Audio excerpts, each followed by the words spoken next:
Votre invité aujourd'hui dans la grande interview en direct sur Boursorama, c'est Henri Giscard d'Estaing. Bonjour. Bonjour. Président du Club Med, merci d'être là avec nous. Vous avez l'air content. Est-ce que la saison d'hiver se passe bien, tiens, dans 2 secondes comme ça? Est-ce que c'est meilleur que l'an passé? Parce que nous, ce qu'on aime, c'est chaque année que ce soit de mieux en mieux. Hein. C'est meilleur que l'an passé. Il y a beaucoup de neige dans les Alpes et il y a du soleil ailleurs.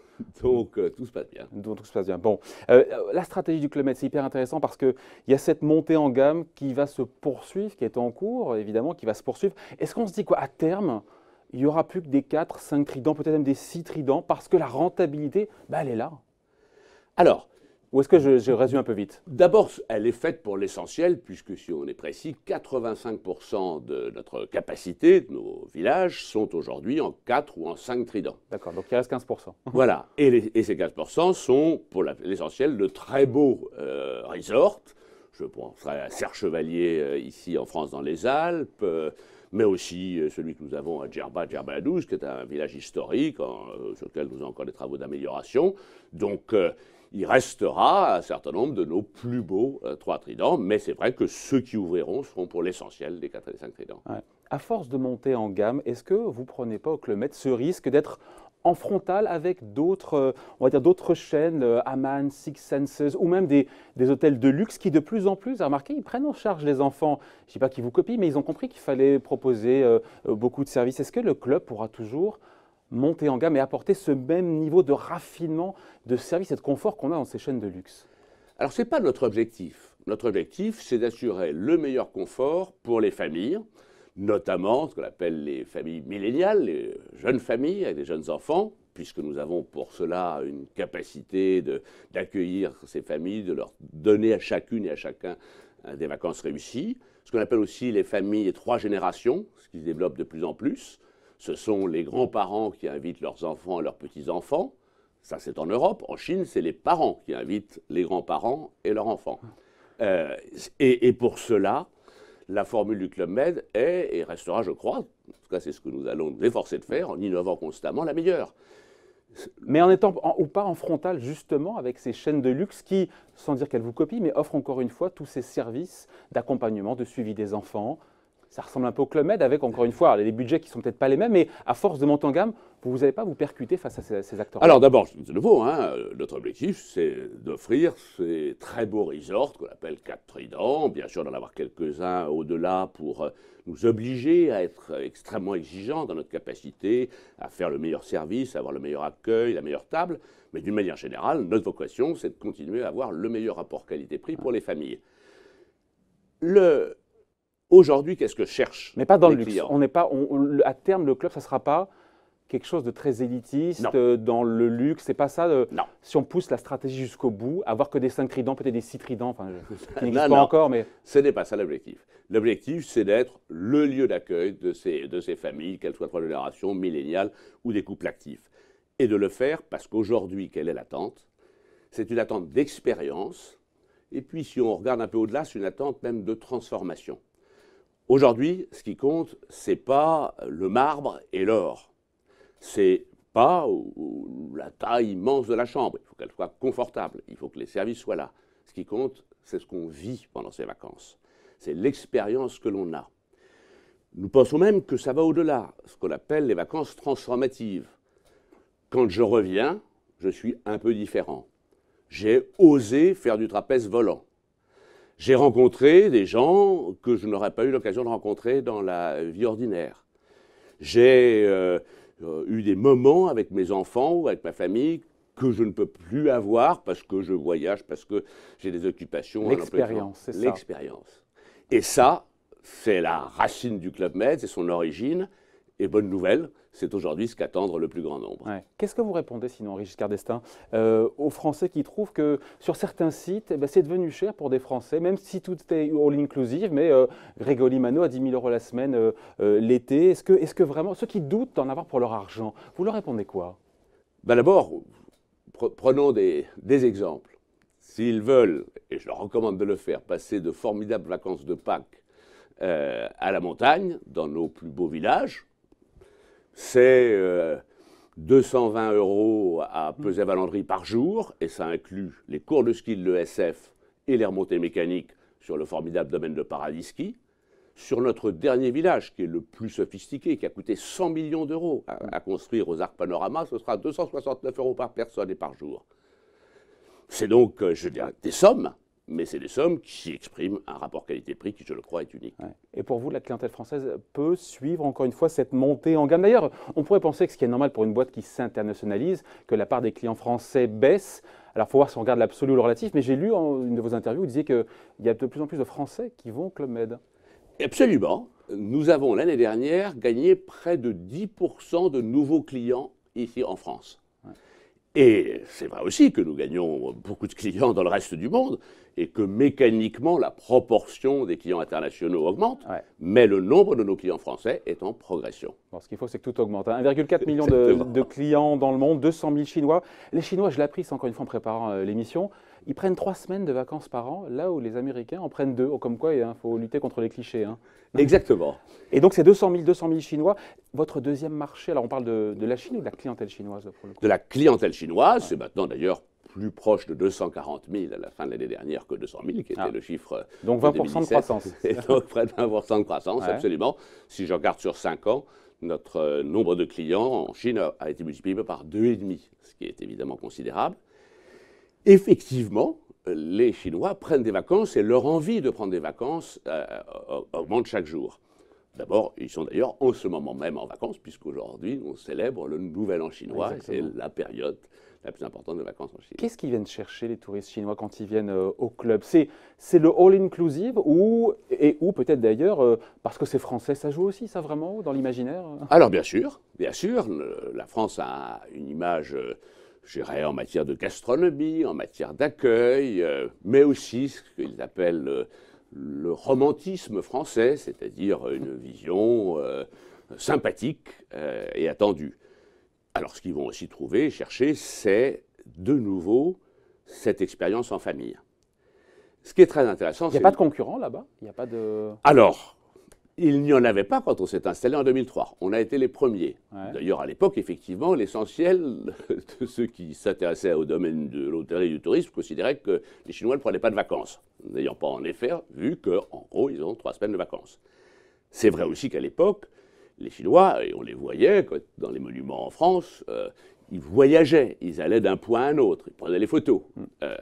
Aujourd'hui, ce qui se développe, notamment chez les jeunes familles, c'est l'envie de s'arrêter un moment, d'être ensemble, de faire des choses ensemble. Et de ce point de vue-là, le Club Med est unique. Ouais. Les clubs, si je ne me trompe pas, là-bas en Chine, s'appellent Joyview, c'est ça? Alors, est-ce que ça veut dire, si j'ai bien compris, que la marque Club Med n'est pas assez forte, qu'il a fallu communiquer sur Joyview? Je pose la question là pour le coup. Hein. Alors, il s'appelle Club Med Joyview. Ah, d'accord. Et ce sont uniquement ceux qui sont proches des très grandes villes. Pour l'instant, nous en avons 2, mais nous en ouvrirons 2 nouveaux l'année prochaine, ça va cette année, en 2019. L'un est près de Pékin, mais au bord de la mer, et l'autre près de Shanghai. Pourquoi les a-t-on appelés Club Med Joyview? Ce sont des Club Med. Ils ont les mêmes niveaux de confort, ils ont des géos et des géos internationaux. Alors, on ne fait pas la différence quand on voit les images entre un club en Europe et un club en Chine. Hein. Non. La réalité, c'est que, en dehors du fait que, bien sûr, la proportion de nourriture chinoise est plus importante dans le buffet qu'elle ne l'est dans nos clubs européens, mais nous avons un club de ski, parce que nous avons 2 clubs de ski en Chine. Un est vraiment au nord de la Chine, dans l'ancienne Mandchourie. Eh bien, il y a du fromage français et on y fait du pain français. Donc, des différences, mais au total, c'est la même chose. Et ce que viennent chercher nos clients chinois, c'est cette expérience en famille, c'est faire ces sports qu'ils n'étaient pas habitués à faire, c'est découvrir d'ailleurs, justement aussi. Découvrir le ski aussi. Hein. Et bien sûr le ski. Et le ski qui est un sujet majeur à 2 ans, à 3 ans, des Jeux Olympiques d'hiver de Pékin. Régulièrement, il y a des inquiétudes sur la croissance chinoise. On a eu ça en 2015, on a ça de nouveau depuis le début de l'année. Il faut dire que pas mal d'indicateurs quand même ont viré au rouge, les ventes de voitures. Alors c'est loin de notre secteur, mais quand même, dans l'industrie, on a aussi les indicateurs de confiance des chefs d'entreprise qui sont assez bas. La croissance est au plus bas depuis 28 ans. Est-ce que vous, dans votre activité, vous ressentez ou pas du tout ce ralentissement, encore une fois, économique chinois qu'il y a dans les chiffres? Bien, on parle du ski, on voit d'ailleurs des images de notre nouveau Club Med, alors là au Japon, dans l'Hokkaido, mais c'est aussi destiné à la clientèle chinoise. Nous avons une progression de notre clientèle cet hiver venant de Chine sur nos destinations de ski qui restent extrêmement importantes. Pour le reste, c'est cet été qu'on verra comment les choses évolueront. Mais je dirais... Donc pour l'instant, zéro impact. Pour l'instant... Bien au contraire. Pour l'instant, en tout cas, on ne voit pas d'impact significatif.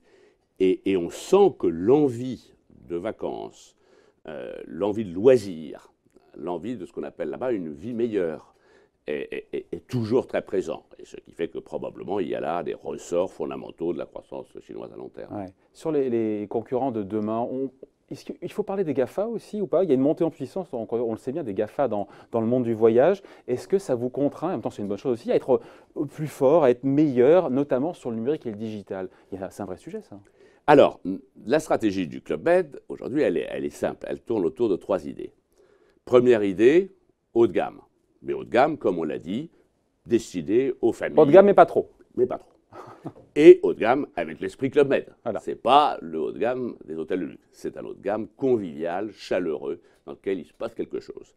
Deuxièmement, global. Pourquoi? C'est pour plusieurs raisons. La première, c'est offrir à nos clients un maximum de destinations.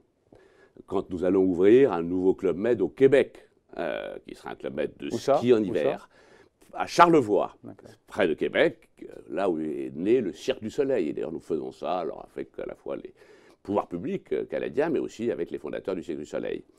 Quand nous le Cirque du Soleil, c'est Fosun aussi, non? C'est aussi. Il y a de la synergie, là. Il faudra qu'on en parle de la synergie avec Fosun tout à l'heure. Absolument. Fosun y est actionnaire, pas majoritaire. Oui, oui. Et puis, nous avons nous-mêmes anticipé avec 2 installations du Cirque du Soleil au Club Med, l'une ici en France, à Opio, en Provence, où nous offrons, dans le cadre de notre village, la possibilité d'essayer un certain nombre d'activités sportives encadrées par des équipes du Cirque du Soleil, et aussi à Punta Cana, République dominicaine. Donc quand on ouvre ces nouvelles destinations, on ouvre un choix complémentaire à nos clients. On va aussi chercher la croissance là où elle se trouve. Il y a en effet des pays dans le monde dans lesquels il y a une croissance encore très forte, en particulier du tourisme. Vous m'emmenez où là? Parce que là on parle du digital. La question c'est, est-ce que c'est une menace? Il est fort. Non mais menace ou opportunité le digital? C'est le 3e pilier. Ah voilà. Non, parce qu'il y a ce risque de se faire ubériser pour le club. Vous avez ça en tête aussi? Ou alors, on se dit on est à l'abri, la marque est tellement forte. On n'est jamais à l'abri et en tout cas il faut toujours considérer qu'on doit inventer et innover. Le 3e pilier c'est Happy Digital. Qu'est-ce que nous cherchons à dire par là? Le digital, pour nous, ça doit être un moyen de rendre les vacances plus faciles, plus accessibles, plus heureuses. Et ça doit être un moyen aussi pour nos équipes de travailler plus efficacement et plus simplement. Un exemple. Aujourd'hui, si vous voulez aller skier dans les Alpes ou ailleurs, vous pouvez, sur notre site, réserver vos skis et vos chaussures. Vous donnez vos tailles des pieds, votre niveau de ski, et quand vous arrivez, dans votre casier chauffé, tout est là. Vous ne perdez pas une minute. Ça, c'est du rapport qualité-prix. Et l'été, c'est quoi le pendant l'été des skis? L'été, c'est l'inscription des enfants au mini-club. Vous pouvez les inscrire à l'avance, donc quand ils arrivent, ils sont immédiatement accueillis dans les infrastructures et par les équipes. Donc on facilite les vacances. On facilite les vacances. Alors ensuite, spécifiquement les GAFA et disons, le développement d'Internet. Qu'est-ce qui est important dans cet environnement-là? Et de ce point de vue-là, ce qui se passe en Chine est tout à fait passionnant, puisqu'il y a un développement très particulier et très innovateur. Ils sont en avance sur nous? Sur nous, oui. Les écosystèmes d'Alibaba et de Tencent, qui est celui de WeChat, notamment par le développement des moyens de paiement. En Chine, aujourd'hui, ce qui est extraordinaire, parce que c'est un pays de cash. En Chine, aujourd'hui, vous payez avec votre téléphone. Et toutes les opérations sont systématiquement automatisées. Aujourd'hui, Alibaba est capable d'accorder un crédit en moins d'1 minute. C'est des innovations absolument remarquables. Donc, qu'est-ce qui est important dans ce cadre-là? C'est d'être différent. C'est d'apporter quelque chose d'unique.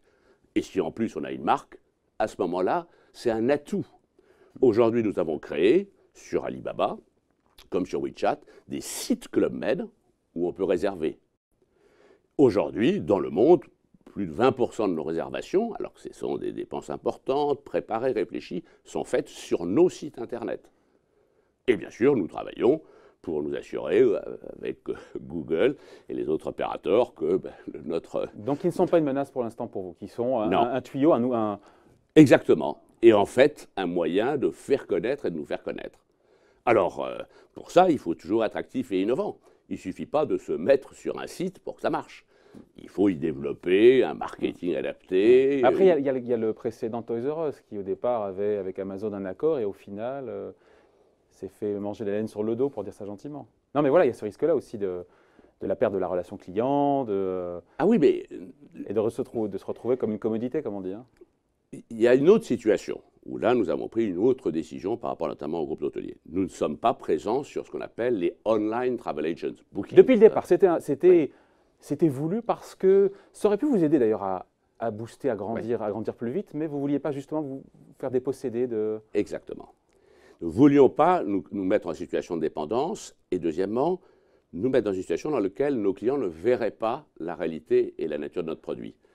Aujourd'hui, si vous allez sur ces sites, qui sont très bien, admirablement faits, qui marchent très bien, vous voyez une destination, une petite photo d'un hôtel. Vous ne pouvez pas comprendre que ce qu'au Club Med on offre, c'est certes un magnifique hôtel, mais c'est surtout une expérience. Donc, d'une part, on aurait été en situation de dépendance, et d'autre part, on n'aurait pas valorisé notre produit. Tiens, puisqu'on parle de valorisation, Henri Giscard d'Estaing, on va parler des chiffres un petit peu du Club Med. J'ai les chiffres 2017. J'essaie de le travailler pour les chiffres 2018. 1,5 milliard d'euros de chiffre d'affaires, 30 millions de bénéfices avant impôt. Est-ce qu'on peut dire que maintenant le Club Med est structurellement rentable? Est-ce que 2018 est meilleur que 2017 en matière justement de rentabilité, de chiffre d'affaires et de bénéfices? Oui. Alors, je ne pourrais pas en dire beaucoup plus, puisque nous sommes maintenant indirectement cotés au travers de Fosun Tourisme à Hong Kong. On va en parler. Nous publierons les résultats dans le courant du mois de mars, et à ce moment-là, on pourra effectivement les regarder plus dans le détail. Donc c'est meilleur? Oui. C'est en croissance. Un chiffre à deux chiffres? Il n'y aura pas. Hein. Bon, non mais intéressant, les recettes de cuisine, comment est-ce que vous avez fait pour renouer avec les bénéfices? Parce que structurellement, pendant longtemps, le Club Med était déficitaire. On imagine qu'il faut y actionner tous les leviers. C'est à la fois plus de chiffre d'affaires, c'est à la fois comprimer des coûts, c'est tout ça mélangé. Hein, c'est tout ça mélangé, bien sûr. C'est fondamentalement créer de la valeur et de la différence. Aujourd'hui, le Club Med est redevenu unique.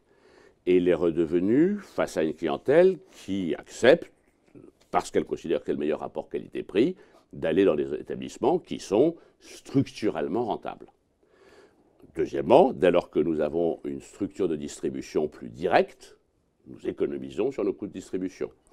Enfin, nous avons la possibilité d'accéder à de nouveaux marchés dans lesquels la croissance est très forte, et nous sommes dans un domaine dans lequel, effectivement, il faut de la croissance. Et les marchés qui sont les plus forts, tiens, justement, qui sont plus en croissance, on a dit effectivement la clientèle chinoise, 20%, je retiens, de plus en clientèle chinoise en 2018. Mais je dirais, à l'autre bout du monde, nous allons accueillir cette année, nous sommes en train d'accueillir cet hiver, 16 000 Brésiliens dans nos Club Med de ski dans les Alpes. Ils auront été au mois de janvier la première clientèle dans nos Club Med de ski dans les Alpes.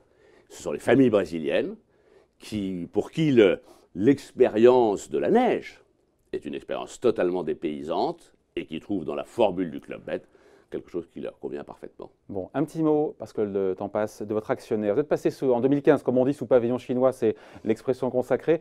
Ça change quoi, je précise, au quotidien, parce qu'on sait que ça vous donne les moyens de vous développer, l'actionnariat est stable, en tout cas jusqu'à présent, on l'a montré. Au quotidien, ça change quoi dans la façon de diriger un groupe, d'avoir un actionnaire chinois? Ou est-ce que c'est une question qui ne se pose pas et que c'est un actionnaire comme les autres?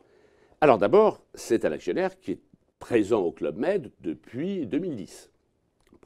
Près de 10 ans, 9 ans exactement. Guo Guangchang et Jian Yongqian, les deux dirigeants, siégeaient au conseil d'administration du Club Med aux côtés des autres actionnaires. Fosun. Et donc, nous avons travaillé avec eux depuis maintenant près de 10 ans. Nous nous connaissons intimement. Ils ont participé, suivi, soutenu la transformation du Club Med, sa montée en gamme, sa globalisation, ce développement de l'API digital, qui ont d'ailleurs stimulé, parce que pour eux c'était très important. Mais avoir comme actionnaire, encore une fois, la Caisse des dépôts du Maroc dans le passé, avoir la famille Agnelli ou avoir Fosun, conglomérat puissant chinois, au quotidien, pour vous, ça change rien ou ça change quelque chose? Au quotidien, le Club Med n'a pas changé. D'abord, il a toujours eu une rigueur dans sa gestion, en tout cas qu'on a essayé d'instituer et qu'on a maintenue. Le rapport est un rapport de confiance, c'est un rapport d'échange.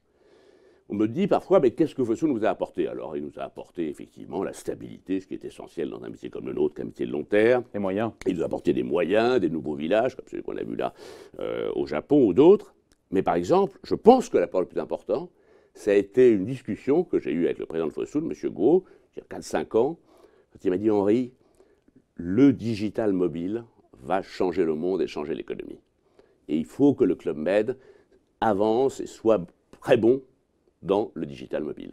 Quelque chose que vous n'aviez peut-être moins perçu. Moins perçu parce que, par exemple, en France ou en Europe, personne à cette époque-là ne réservait ses vacances sur le digital mobile.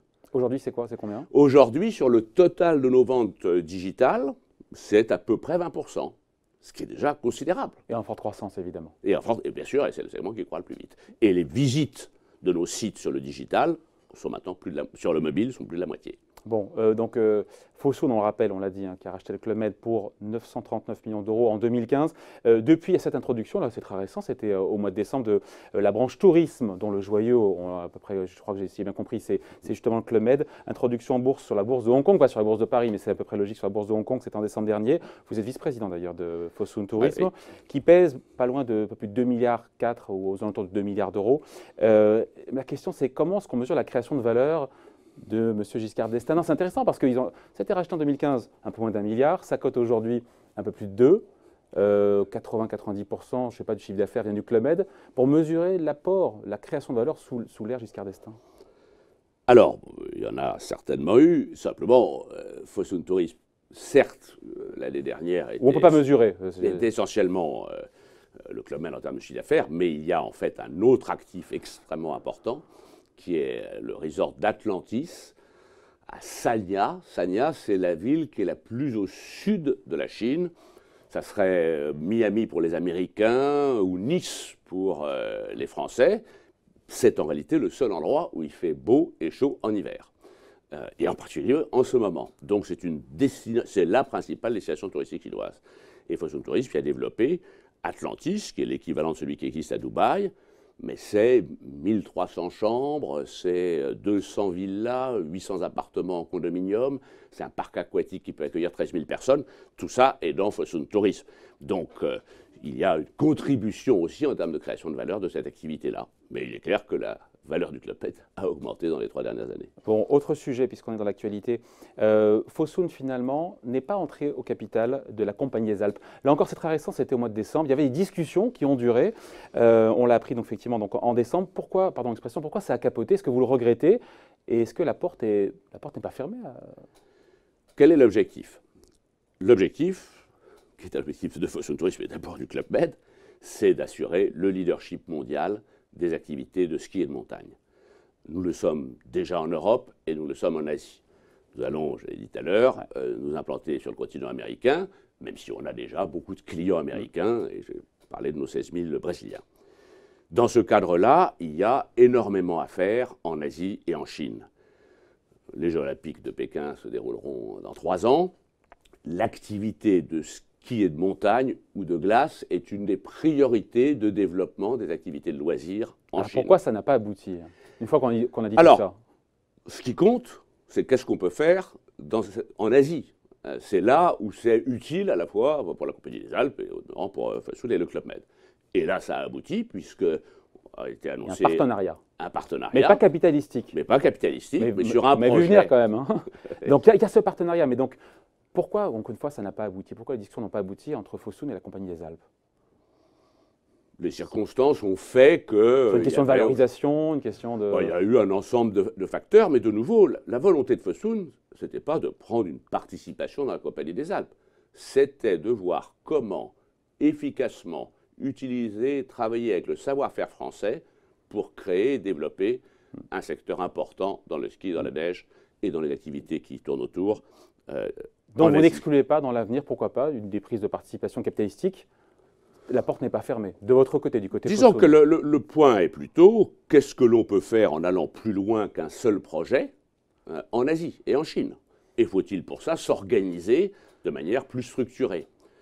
Nous venons de lancer, là c'est avec l'école de ski français, une initiative très importante qui est la création d'une école de ski en Chine. Ça s'appelle la China Ski Academy. Alors l'école de ski française, c'est notre partenaire ici en France. Nous avons 800 moniteurs qui aident nos clients à progresser dans le ski ou à profiter des domaines skiables. Et l'école de ski française, c'est la plus grande école de ski mondiale, avec près de 18 000 moniteurs, 2,5 millions d'élèves tous les ans. Et nous sommes dit, alors qu'il y a ce formidable développement en Chine, comment améliorer l'enseignement? Aujourd'hui, il n'y a qu'un client, qu'un skieur sur 5 qui a essayé le ski en Chine qui continue. Parce qu'aujourd'hui, il n'y a pas le bon niveau d'enseignement et le bon niveau aussi d'encadrement.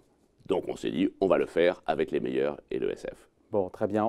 Également dans l'actualité, parce qu'encore une fois, le temps passe, on a le sentiment, il y a un petit peu en France un avant et un après Carlos Ghosn. Bruno Le Maire veut faire passer cette loi justement pour contraindre les patrons français dont les boîtes ont un siège social en France à payer leurs impôts en France. Est-ce que vous vous sentez concerné? Pas du tout. Est-ce que c'est normal?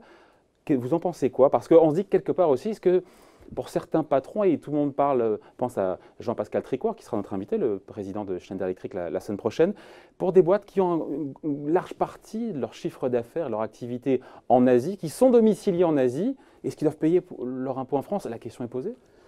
Pour le Club Med, la réponse est simple. Le siège du Club Med est en France et je paye tous mes impôts en France. Voilà, fin du débat. Justement, tiens, vous êtes à la barre, comme on dirait, depuis 17 ans, à la barre du Club Med évidemment, record de longévité, Henri Giscard d'Estaing. Est-ce que vous voyez encore faire un septennat, monsieur le Président? Et je vous épargne la mauvaise imitation que j'aurais pu faire. Je crois qu'il y a encore beaucoup à faire au Club Med.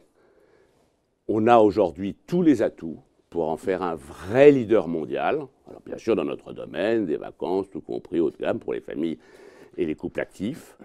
On a une vraie capacité à être le leader en particulier dans ces vacances de montagne et de ski, d'inventer de nouvelles choses. On le fait notamment en Chine avec ce qu'on est en train de créer à Shanghai, qui sont des installations pour les enfants dans les villes. Mais je parle de vous, là, je suis plus sur l'homme. Est-ce que vous êtes toujours le feu sacré? Il n'y a pas de lassitude après 17 ans? C'est un règne qui est long. Le ring a été long, mais il y a tellement de choses à faire qu'il n'y a aucune lassitude. Comme disait Jeune, il y a toujours la niaque. Oui, mais la chance que j'ai, et bien sûr je m'en occupe, avec d'ailleurs Fassoun, c'est que nous avons au club de très bonnes équipes. Parce qu'il faut qu'il y ait du sang neuf. On peut se poser la question de savoir si c'est sain, si c'est souhaitable d'avoir le même patron sur une durée aussi longue. Encore une fois, peut-être qu'il faut mettre du sang neuf, mais c'est dans les équipes, alors c'est ça, hein? C'est tout. Je pense que la continuité, dès lors qu'elle s'applique à une stratégie, et que la stratégie marche, qu'elle crée de la valeur, comme on l'a dit tout à l'heure, est un atout pour une entreprise.